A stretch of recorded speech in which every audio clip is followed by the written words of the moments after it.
Hello friends, welcome to my channel. ಇವತ್ತಿನ video ಏನಂದರೆ ನಿಮಗೆಲ್ಲರಿಗೂ ನನ್ನ ಡಿಲ್ವರಿ ಮತ್ತು ನನ್ನ ಬಾಣಂತನ ಸ್ಟೋರಿ ಬಗ್ಗೆ ಹೇಳೋಣ ಅಂತ, ಹಾಗೆ ಪ್ರೆಗ್ನೆನ್ಸಿ ಜರ್ನಿ ಬಗ್ಗೆ ಹೇಳೋಣ ಅಂತ. ಸೊ ನೋಡೋಣ ಈ ವಿಡಿಯೋ ಎಷ್ಟು ದೊಡ್ಡದಾಗತ್ತೆ ಗೊತ್ತಿಲ್ಲ, ಎಷ್ಟು ಬೇಗ ಎಂಡ್ ಮಾಡ್ತೀನಿ ಅಂತಲೂ ಗೊತ್ತಿಲ್ಲ. ಸ್ವಲ್ಪ ಗಾಳಿದು ಡಿಸ್ಟರ್ಬೆನ್ಸ್ ಇರ್ಬೋದು ನಿಮಗೆ, ಯಾಕಂದರೆ ನಾನು ಟೆರೆಸ್ ಮೇಲೆ ಬಂದಿದ್ದೀನಿ, ಯಾವುದೇ ರೀತಿ ಡಿಸ್ಟರ್ಬೆನ್ಸ್ ಇರಲ್ಲ ಅಂತ. ವಿಡಿಯೋ ಸ್ಟಾರ್ಟ್ ಮಾಡೋಣ. ಮೊದಲನೇದಾಗಿ ಸ್ಟಾರ್ಟಿಂಗಿಂದ ಹೇಳಬೇಕು ಅಂದರೆ ನಮ್ಮದು ಲವ್ ಮ್ಯಾರೇಜ್, ರಿಲೇಷನ್ಸಲ್ಲೇ ರಿಲೇಟಿವ್ಸೇ, ನಾವು ಲವ್ ಮ್ಯಾರೇಜ್. ಅದಾದಮೇಲೆ ನಾವು ಮದುವೆಯಾಗಿ ಸ್ಟಾರ್ಟಿಂಗ್ ನಾವು ಇದೇ ಊರಲ್ಲಿ ಇದ್ದಿದ್ದು. ಆಮೇಲೆ ನಾವು ತುಮಕೂರಲ್ಲಿ ಇದ್ವಿ. ತುಮಕೂರಲ್ಲಿ ಸ್ವಲ್ಪ ದಿನ ನನ್ನ ಪ್ರೆಗ್ನೆನ್ಸಿ ಜರ್ನಿ ಏನಿದೆ ಅದೆಲ್ಲ ನಾವು ತುಮಕೂರಲ್ಲೇ ಇದ್ದಿದ್ದು. ಆದಮೇಲೆ ಡಿಲ್ವರಿ ಕೂಡ ನಂದು ತುಮಕೂರಲ್ಲೇ ಆಗಿದ್ದು. ನನ್ನ ಪ್ರೆಗ್ನೆನ್ಸಿಲಿ ಏನಂದರೆ ನನಗಿದ್ದಿದ್ದು ಒಂದೇ ಯೋಚನೆ, ಏನಂದರೆ ನನ್ನ ಬಾಣಂತನ ಬಗ್ಗೆನೇ ನನಗೆ ಯೋಚನೆ ಇದ್ದಿದ್ದು.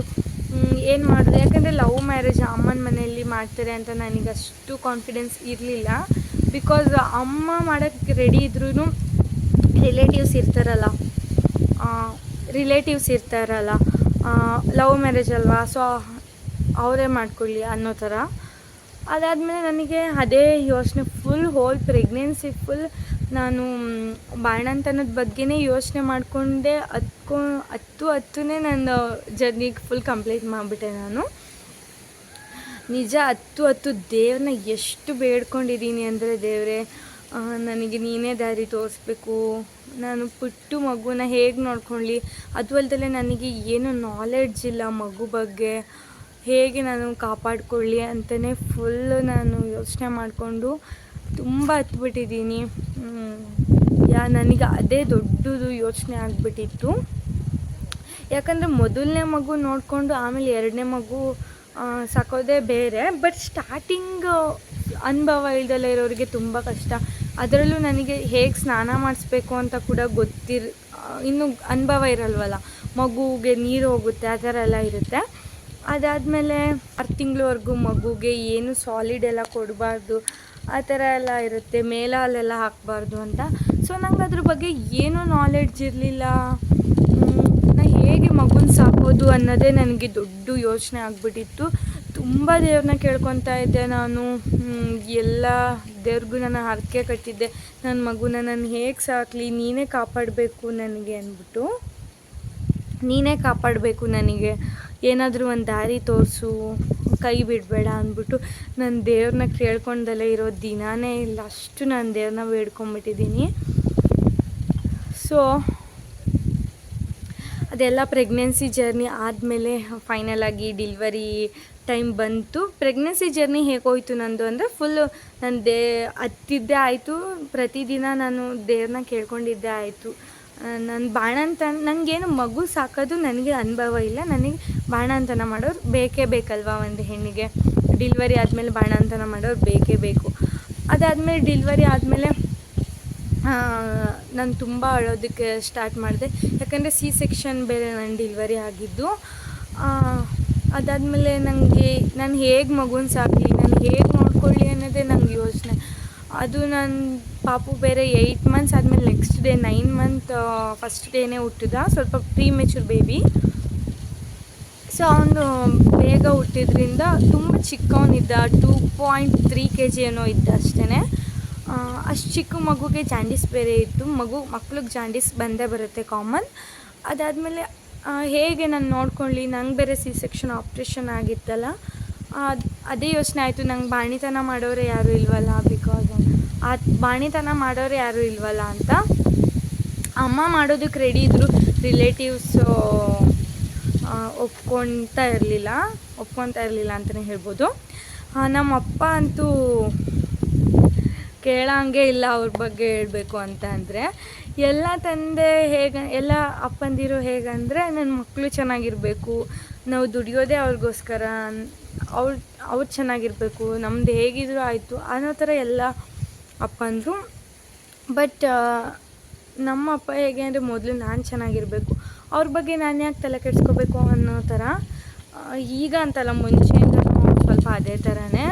ಮಕ್ಕಳು ಬಗ್ಗೆ ಯಾವ ಥರ ಕೇರ್ ಆ ಥರ ಎಲ್ಲ ಏನೂ ಇಲ್ಲ. ಹೇಳಬೇಕು ಅಂದರೆ ನಾನು ಯಾವುದ್ರಲ್ಲೂ ಅವರಿಗೆ ವೆಯ್ಟ್ ಆಗೇ ಇಲ್ಲ. ಜಾಸ್ತಿ. ಏನು ಸಾಕಿದ್ದಾರೆ ಅದು ಬಿಟ್ಟರೆ ಬೇರೆ ಎಜುಕೇಷನಲ್ಲಾಗಲಿ, ಮದುವೆ ವಿಷಯದಲ್ಲಾಗಲಿ, ಎಜುಕೇಷನ್ ವಿಷಯದಲ್ಲಾಗಲಿ ನಾನು ಅವ್ರಿಗೆ ವೆಯ್ಟ್ ಆಗೇ ಇಲ್ಲ. ಬಟ್ ಏನೂ ಕಮ್ಮಿ ಇಲ್ಲ ಅವರಿಗೆ. ಆದ್ರೂ ಹೋಗಲಿ, ಓಕೆ, ಚೆನ್ನಾಗಿರಲಿ, ಅವ್ರು ಚೆನ್ನಾಗಿರಲಿ ಅನ್ನೋದೇ ನಮ್ಮ ಆಸೆ. ಏನಂದರೆ ಅಟ್ಲೀಸ್ಟ್ ಪ್ರೀತಿ ತೋರಿಸ್ಬೋದಲ್ಲ ಅಂತ ನನ್ನ ಅನಿಸಿಕೆ. ನನ್ನ ದೇವ್ರನ್ನ ಏನು ಕೇಳ್ಕೊತೀನಿ ಅಂದರೆ, ದೇವರೇ ನನ್ನ ಥರ ಅಪ್ಪ ಯಾರಿಗೂ ಕೊಡಬೇಡ ಅಂತ ಕೇಳ್ಕೊತೀನಿ. ಎಲ್ಲ ಹೆಣ್ಮಕ್ಳಿಗೂ ಅವ್ರ ಅಪ್ಪ ಅಂದರೆ ತುಂಬಾ ಇಷ್ಟ ಇರುತ್ತೆ. ಬಟ್ ನಂತರ ಅಪ್ಪನ ಯಾರಿಗೂ ಕೊಡಬೇಡ. ಬಿಕಾಸ್ ಇಷ್ಟು ಮಕ್ಕಳು ಬಗ್ಗೆ ಬೇಜವಾಬ್ದಾರಿ ಇರೋ ತಂದೆನ ನಾನು ನೋಡೇ ಇಲ್ಲ. ತುಂಬ ಸೆಲ್ಫಿಶು ಅವರು. ಹಾಗಾಗಿ ಕೇಳ್ಕೊತೀನಿ. ನನಗೆ ಮಾತಾಡಬೇಕು ಅಂದ್ರೇ ಬೇಜಾರಾಗ್ತಿದೆ, ಫೀಲ್ ಆಗ್ತಿದೆ. ಬಟ್ ಎಲ್ಲ ಕ್ಯಾಮ್ರಾ ಮುಂದೆ ತೋರಿಸ್ಕೊಳಕ್ಕೆ ಆಗಲ್ಲ ಅಂತ ಓಕೆ, ಇದನ್ನು ಇಲ್ಲಿಗೆ ಸ್ಟಾಪ್ ಮಾಡ್ತಾಯಿದ್ದೀನಿ. ಓಕೆ, ನೆಕ್ಸ್ಟು ಬಾಣಂತನ ಅಂತ ಬಂದಾಗ ಹಾಸ್ಪಿಟಲಲ್ಲಿ ತುಮಕೂರಲ್ಲಿ ನಂದು ಡಿಲಿವರಿ ಆಗಿದ್ದು. ಅಲ್ಲೇ ಡಿಲಿವರಿ ಆದಮೇಲೆ ಏನು ಅಳಬಾರ್ದು, ಬಾಣಂತಿ ಎಲ್ಲ ಹೇಗಿರ್ತಾರೆ ಹಾಗೇ ಇರಬೇಕಲ್ವ. ನನಗೆ ಅದೇ ಯೋಚನೆ ಆಯಿತು, ನಂಗೆ ಬಾಣಂತನ ಹೇಗೆ ಅಂದ್ಬಿಟ್ಟೆ. ನಾವು ಒಬ್ಬಳೇ ಮಾಡ್ಕೊಳ್ಳೋದಕ್ಕಾಗುತ್ತೆ? ನಿಜವಾಗ್ಲೂ ಅದು ಸಾಧ್ಯನಾ? ಏನೂ ಅನುಭವ ಇಲ್ಲದೆಯಲ್ಲೇ ಇರೋರು ಒಬ್ಬರೇ ಬಾಣಿತನ ಮಾಡ್ಕೊಳ್ಳೋದಕ್ಕೆ ಅದು ಸಾಧ್ಯನಾ? ಎಂಥ ಅನುಭವ ಇರೋರು ಹೇಳ್ತಾ ಇದ್ರು ನನಗೆ ಒಬ್ಬರೇ ಬಾಣಿತನ ಮಾಡ್ಕೊಳಕ್ಕೆ ಆಗೋದೇ ಇಲ್ಲ, ಸಾಧ್ಯನೇ ಇಲ್ಲ ಅಂದ್ಬಿಟ್ಟು. ಸೊ ಅದೇ ನನಗೆ ಅವರೆಲ್ಲ ಅಷ್ಟು ಅನುಭವ ಇದ್ದೇನೆ ಹೇಳ್ತಾ ಇದ್ದಾರಲ್ಲ, ಒಬ್ಬರೇ ಬಾಣಿತನ ಮಾಡ್ಕೊಳಕ್ಕಾಗಲ್ಲ ಅಂತ. ನಾನು ಹೇಗೆ ಮಾಡ್ಕೊಳ್ಳಿ, ಮಗುನ ಹೇಗೆ ಸಾಕಲಿ? ನನಗೇನು ಅನುಭವನೇ ಇಲ್ಲ. ಮತ್ತು ಎಲ್ಲದಕ್ಕೂ ಒಬ್ಬರು ದೊಡ್ಡವರು ಅಂತ ಇರಬೇಕಲ್ವಾ ಈ ಥರ ತಪ್ಪು ಸರಿ ಹೇಳೋಕ್ಕೆ. ಅದರಲ್ಲೂ ಮಗು ವಿಚಾರ ಅಂತ ಬಂದಾಗ ಬೇಕೇ ಬೇಕಲ್ವಾ. ಹಾಗಾಗಿ ಅಲ್ಲೂ ಕೂಡ ಹಾಸ್ಪಿಟಲಲ್ಲೂ ಕೂಡ ತುಂಬ ಕಣ್ಣೀರು ಹಾಕ್ಬಿಟ್ಟಿದ್ದೀನಿ ನಾನು. ಈಗಲೂ ನೆನೆಸ್ಕೊಂಡ್ರೆ ತುಂಬ ಫೀಲ್ ಆಗುತ್ತೆ. ಬಟ್ ಏನಂದರೆ ಅದು ಅಷ್ಟಕ್ಕೂ ನನಗೆ ಎಷ್ಟು ಚೆನ್ನಾಗಿ ಪ್ರತಿಫಲ ಸಿಕ್ಕಿದೆ ಗೊತ್ತಾ? ಅದನ್ನು ಹೇಳಬೇಕು ಅಂತಲೇ ನಾನು ಇವತ್ತಿನ ಈ ವಿಡಿಯೋ. ಏನಂದರೆ ನಾನು ಅಷ್ಟು ಕಷ್ಟಪಟ್ಟು ಅಷ್ಟು ದೇವ್ರನ್ನ ಕೇಳ್ಕೊಂಡಿದ್ದಕ್ಕೂ ನಂಗೆ ಪ್ರತಿಫಲ ಸಿಕ್ಕಿದೆ. ಅಜ್ಜಿ ನನಗೆ ಬಾಣಿತನ ಮಾಡಿದ್ರು ಅಂದರೆ ನೀವು ನಂಬ್ತೀರ, 80 ವರ್ಷದ ಅಜ್ಜಿ ಬಾಣಿತನ ಮಾಡಿದ್ದು ನನಗೆ. ಸ್ಟಾರ್ಟಿಂಗ್ 3 ಮಂತ್ಸ್ವರೆಗೂ ಚೆನ್ನಾಗಿ ಬಾಣಿತನ ಮಾಡಿದ್ರು. ಪಾಪು ಬಟ್ಟೆ ಒಗೆಯೋದಾಗಿರ್ಬೋದು ಎಲ್ಲ ಅಜ್ಜಿನೇ ಮಾಡಿದ್ದು. ನಾನು ಡಿಲಿವರಿ ಆದಮೇಲೆ ನನ್ನ ಇಲ್ಲಿ ಊರಿಗೆ ಕರ್ಕೊಬಂದರು. ಯಾಕಂದರೆ ಅತ್ತೆ ಜೊತೆ ಕೂಡ ಅಲ್ಲಿ ಮಿಸ್ಅಂಡರ್ಸ್ಟ್ಯಾಂಡಿಂಗ್ ಆಗಿತ್ತು. ಅತ್ತೆ ಜೊತೆ ಕೂಡ ಅಲ್ಲಿ ಮಿಸ್ಅಂಡರ್ಸ್ಟ್ಯಾಂಡಿಂಗ್ ಆಗಿತ್ತು. ನಾವು ತುಮಕೂರಲ್ಲಿ ಇರಲಿಲ್ಲ ಡಿಲಿವರಿ ಆದಮೇಲೆ, ಇದೇ ಊರಿಗೆ ಬಂದ್ವಿ. ಸೊ ಇದು ಹಸ್ಬೆಂಡ್ ನೇಟಿವ್ ಊರು, ಇಲ್ಲಿ ಸ್ವಂತ ಮನೆ ಇದೆ. ಹಾಗಾಗಿ ಇಲ್ಲೇ ಬಂದ್ವಿ. ಇಲ್ಲಿ ಅಜ್ಜಿ ಮಾವ ನಾವೆಲ್ಲರೂ ಇರೋದು. ಹಾಗಾಗಿ ಇಲ್ಲಿ ಬಂದಮೇಲೆ ಅಜ್ಜಿ ನನಗೆ ಬಾಣಿತನ ಮಾಡಿದ್ರು. ನಾನು ಈ ವಿಷಯಕ್ಕೆ ನಾನು ಎಷ್ಟು ಯೋಚನೆ ಮಾಡಿಬಿಟ್ಟಿದ್ದೀನಿ ಅಂದರೆ ತುಂಬ ಯೋಚನೆ ಮಾಡಿದ್ದೀನಿ. ನಾನು ಆವಾಗಲೇಯಿಂದ ಹೇಳ್ತಾ ಇರೋ ಹಾಗೆ ಸಿಕ್ಕಾಬಟ್ಟೆ ಹತ್ತಿದ್ದೀನಿ. ಬಟ್ ಇದು ವಿಡಿಯೋದಲ್ಲಿ ಹೇಳೋಕ್ಕೆ ಏನಂದರೆ ಚಿಕ್ಕ ವಿಷಯ, ಇದು ನೀನು ಬಾಣಿತನ ಮಾಡೋದು ಇಷ್ಟೇ ಕಾನ್ಸೆಪ್ಟು. ಬಟ್ ನನಗೆ ಅದೇ ದೊಡ್ಡ ವಿಷಯ, ಅದಕ್ಕೆ ನಾನು ಸಿಕ್ಕಾಬಟ್ಟೆ ಹತ್ತಿರೋದು. ನನ್ನ ನಂಬಿದವರೆಲ್ಲ ನನಗೆ ಆಗಲಿಲ್ವಲ್ಲ, ಕೈ ಬಿಟ್ಟರಲ್ಲ ಅನ್ನೋದೇ ನನಗೆ ಆಯಿತು. ಅದೇ ಬೇಜಾರಾಗಿತ್ತು. ಇನ್ನೊಂದು ದೇವ್ರೇನು ನನಗೆ ಒಳ್ಳೇದು ಮಾಡ್ತು ಅಂತ ಅಂದರೆ, ನನಗೆ ಆ ಟೈಮಲ್ಲಿ ನನ್ನ ಮಗು ಹುಟ್ಟಿದ್ದೆ ನನಗೆ ತುಂಬ ಒಳ್ಳೆಯದಾಯಿತು. ತುಂಬ ಅದೃಷ್ಟ ಬಂತು ನನಗೆ ಅವನು ಹುಟ್ಟಿದ ಮೇಲೇ. ಎಲ್ಲ ವಿಚಾರದಲ್ಲೂ ಅಷ್ಟೇ. ಅದಾದಮೇಲೆ ಫಸ್ಟು ನಾವು ಇಲ್ಲಿ ಸ್ವಂತ ಮನೆಗೆ ಬಂದ್ವಿ. ಅದು ದೊಡ್ಡ ನನಗೆ ಒಂದು ದೊಡ್ಡ ವಿಷಯ ಅಂತಲೇ ಹೇಳ್ಬೋದು. ಅದೇ ದೊಡ್ಡ ನನ್ನ ಪಾಲಿಗೆ ಅದೃಷ್ಟ. ಅದಾದಮೇಲೆ ಫೈನಾನ್ಷಿಯಲಿನೂ ಅಷ್ಟೇ. ಅವನು ಹುಟ್ಟಿದ ಮೇಲೆ ನಾವು ಚೆನ್ನಾಗಿ ಸೆಟಲ್ ಆದ್ವಿ. ಅವನು ನಮ್ಮ ಪಾಲಿನ ಅದೃಷ್ಟ. ಅದನ್ನೇ ಅನಿಸುತ್ತೆ ದೇವರು ಒಳ್ಳೇದು ಮಾಡ್ತು ಅಂತ ಹೇಳ್ಬೋದು. ಅಷ್ಟು ಕಷ್ಟಪಟ್ಟಿದ್ದಕ್ಕೂ, ಅಷ್ಟು ನಾನು ಪೂಜೆ ಮಾಡಿದ್ದಕ್ಕೂ ಒಂದು ತಕ್ಕ ಪ್ರತಿಫಲ ಸಿಕ್ತು. ನಾನು ಎಲ್ಲೋ ಒಂದು ಕಡೆ ಅಂದ್ಕೊತಿದ್ದೆ, ಪೂಜೆ ಮಾಡುವಾಗ ದೇವ್ರು ಇದೆಲ್ಲ ನೋಡ್ತಾ ಇರುತ್ತಾ, ಕೇಳಿಸ್ಕೊಳ್ಳುತ್ತಾ, ಇಷ್ಟು ನಾನು ಪ್ರೇ ಮಾಡ್ತಿರೋದೆಲ್ಲ ಸುಮ್ಮನೆ ನನ್ನ ಸಮಾಧಾನಕ್ಕೆ, ಇಲ್ಲ ನಿಜವಾಗ್ಲೂ ದೇವ್ರು ಇದೆಯಾ, ದೇವ್ರು ಕೇಳಿಸ್ಕೊಳ್ಳುತ್ತಾ ಅಂದ್ಬಿಟ್ಟೆ ಥಿಂಕ್ ಮಾಡ್ಕೊತಾನೆ ಮಾಡ್ತಿದ್ದೆ. ಬಟ್ ದೇವ್ರ ಕೈ ಬಿಡಲ್ಲ, ನಿಜ, ಅದಂತೂ ನಿಜ.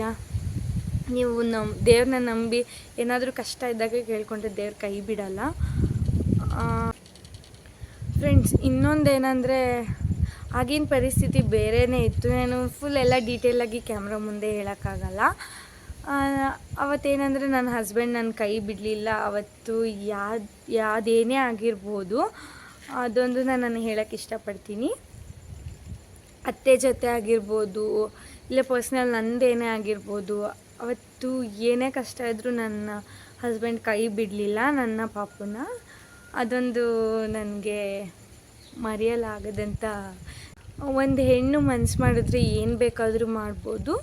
ಬಟ್ ಈ ವಿಚಾರದಲ್ಲಿ ಇನ್ನೊಬ್ಬರು ಸಹಾಯ ಬೇಕೇ ಬೇಕಾಗುತ್ತೆ. ಈ ಥರ ಡೆಲಿವರಿ ಬಾಣಂತನ ಆ ಥರ ಎಲ್ಲ ಬಂದಾಗ ಒಬ್ಬರು ಸಹಾಯ ಬೇಕೇ ಬೇಕಾಗುತ್ತೆ. ಬೇರೆ ಏನು ಬೇಕಾದರೂ ಒಬ್ಬರೇ ಜಯಿಸ್ಬೋದು. ಬಟ್ ಈ ವಿಚಾರ ಅಂತ ಬಂದಾಗ ಸ್ವಲ್ಪ ಕಷ್ಟ ಆಗುತ್ತೆ. ಓಕೆ ಫ್ರೆಂಡ್ಸ್, ನಿಮ್ಗೆ ಈ ವಿಡಿಯೋ ಸ್ವಲ್ಪ ಬೋರ್ ಆಗಿದರೆ ಸಾರಿ. ಯಾಕಂದರೆ ನಾನು ಫುಲ್ ಡೀಟೇಲಾಗಿ ಹೇಳಬೇಕು ಅಂದರೆ ಸ್ವಲ್ಪ ಪರ್ಸ್ನಲ್ ಆಗೆಲ್ಲ ಹೇಳಬೇಕಾಗುತ್ತೆ. ಪರ್ಸ್ನಲಾಗಿ ಹೇಳಿದ್ರೆ ಫ್ಯಾಮಿಲಿ, ಫ್ರೆಂಡ್ಸ್, ರಿಲೇಟಿವ್ಸ್ ಎಲ್ಲ ನೋಡ್ತಾ ಇರ್ತಾರೆ. ಸ್ವಲ್ಪ ಹೇಳೋದಕ್ಕೆ ಅನ್ಕಂಫರ್ಟಬಲ್ ಫೀಲ್ ಆಗುತ್ತೆ. ಮೇಯ್ನಾಗಿ ಹೇಳಿದ್ದೀನಿ ನಾನು. ಇನ್ನೊಂದು ಈ ವಿಡಿಯೋ ಅರ್ಥ ಏನಂದರೆ, ದೇವ್ರನ್ನ ನಂಬಿದ್ರೆ ಕೈ ಬಿಡಲ್ಲ ಅನ್ನೋದೊಂದು ಹೇಳ್ಬೋದು. ಆಮೇಲೆ ಕಷ್ಟಕ್ಕೆ ಪ್ರತಿಫಲ ಇದ್ದೇ ಇದೆ. ಯಾಕಂದರೆ ನಾನು ಅವತ್ತೇನು ಕಷ್ಟಪಟ್ಟಿದ್ದೆ ಅದಕ್ಕೆ ತಕ್ಕನಾಗಿ ನಂಗೆ ಪ್ರತಿಫಲ ಸಿಕ್ತು.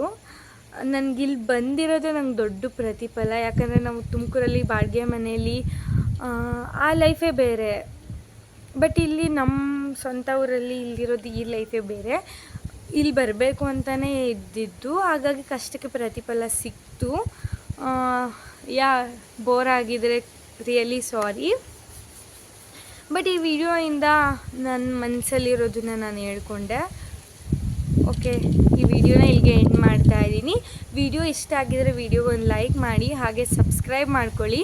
ಸ್ವಲ್ಪ ಡಿಸ್ಟರ್ಬೆನ್ಸ್ ಇದ್ದರೂ ಸಾರಿ, ಯಾಕಂದರೆ ಗಾಳಿ ತುಂಬ ಬರ್ತಾ ಇದೆ ಮೇಲೆ, ಮರಗಳೆಲ್ಲ ಜಾಸ್ತಿ ಇರೋದ್ರಿಂದ. ಸಬ್ಸ್ಕ್ರೈಬ್ ಮಾಡ್ಕೊಳ್ಳಿ. ಓಕೆ ಫ್ರೆಂಡ್ಸ್, ಬಾಯ್ ಬಾಯ್.